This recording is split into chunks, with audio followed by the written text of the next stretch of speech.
सती के हृदय में उथल पुथल होने लग गई, जरूर कुछ हुआ है, कहीं प्रभु ने हमारा परित्याग तो नहीं कर दिया। यहाँ पर मानसकार ने एक बड़ा सुंदर दृष्टांत रखा है हमारे रिश्तों के प्रति, हमें अपनों के प्रति कैसा व्यवहार करना चाहिए।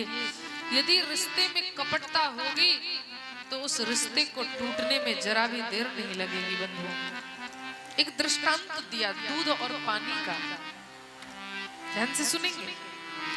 जलपै सरिस बिकाई, देखो प्रीत की रीत भली, बिलग होई रस जाई, कपट खटाई परत भूली। दूध और पानी का बड़ा प्रेम है आपस में। आप देखेंगे बाजार में दूध जिस भाव से बिकता है, दूध बेचने वाला यदि उसमें पानी मिला दे तो पानी भी दूध के भाव से बिक जाता है।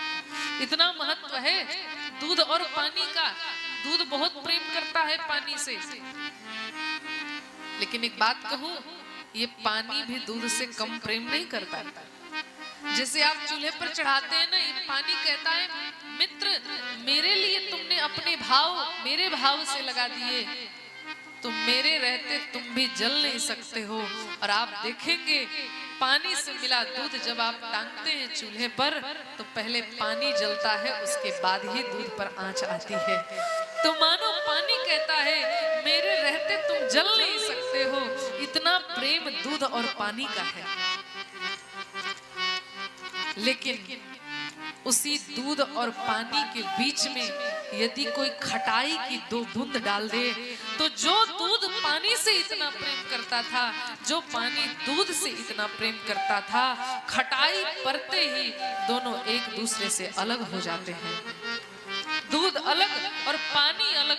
मानो गोस्वामी जी ने इस दृष्टांत को रखते हुए यही कहा, दुनिया के रिश्ते आपस में चाहे कितने भी अपने क्यों ना हो, लेकिन इसमें यदि कपटता की खटाई पड़ जाएगी तो रिश्ते टूट जाते हैं, फिर चाहे वो कोई भी रिश्ता क्यों ना हो। इसीलिए बंधुओं आप ध्यान देंगे, चाहे आपसे कोई भी गलती हो जाए लेकिन रिश्तों में कभी कपट नहीं करना, अपने पत्नी से कभी झूठ नहीं बोलना। चाहे किसी भी रिश्ते की मैं बात करूं, केवल पति पत्नी का नहीं, चाहे पिता पुत्र का रिश्ता हो, माता और पुत्र का रिश्ता हो, पति पत्नी का रिश्ता हो, भाई भाई का रिश्ता हो, किसी भी रिश्ते में कपटता नहीं होनी चाहिए, झूठ नहीं होना चाहिए।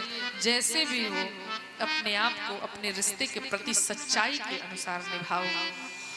आज माता सती ने भोलेनाथ से झूठ बोला, परिणाम क्या हुआ? भोलेनाथ से अलग होना पड़ गया। एक बात कहूं, भारतीय नारी के लिए इससे ज्यादा दुख की बात कुछ हो ही नहीं सकता जिसका पति पत्नी का परित्याग कर दे। आप बताओ एक स्त्री के लिए इससे बड़ा दुख जीवन में कुछ होगा जिसका पति ही उसे छोड़ दे। माता सती को बात समझ आ गई, दौड़ते हुए बिलखते हुए भगवान श्री राम को याद करने लगी, हे प्रभु गलती तो मुझसे हुई है और इतना बड़ा अपराध हुआ है कि अब इस सती का शरीर सहन नहीं हो पा रहा, मुझ पर कृपा करो नाथ। जो प्रभु दीन दयाल कहावा, आरत हरण वेद जस गावा।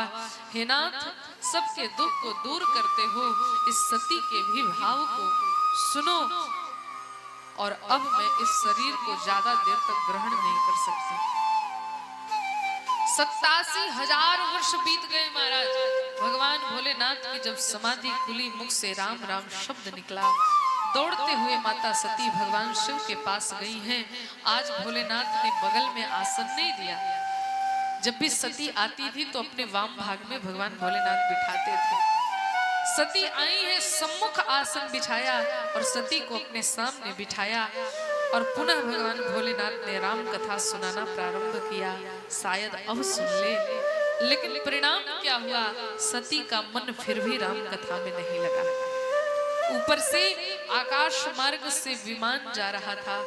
विमान को जब सती ने देखा तो तुरंत दृष्टि विमान पर ऊपर गई है। अच्छा यही होता है, जिसका मन कथा में ना लगे ना, बगल से एक कुत्ता भी निकल के चला जाए तो फट से वहीं नजर जाएगी।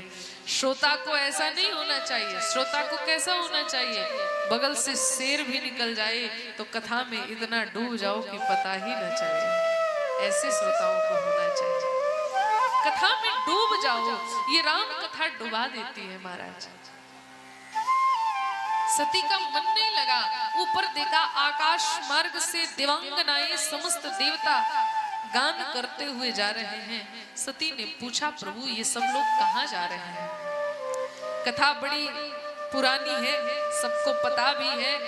ये तब की बात है जब एक बार सती के पिता दक्ष, एक सभा चली थी, कथा सबको पता ही है। उस सभा में दक्ष प्रजापति के रूप में थे आए। सबने उठकर दक्ष का स्वागत किया। भगवान भोलेनाथ नहीं उठे क्योंकि उस समय भगवान के ध्यान में निमग्न थे। दक्ष को क्रोध आया, देखो तो हमारा दामाद होकर के हमारा स्वागत नहीं करता।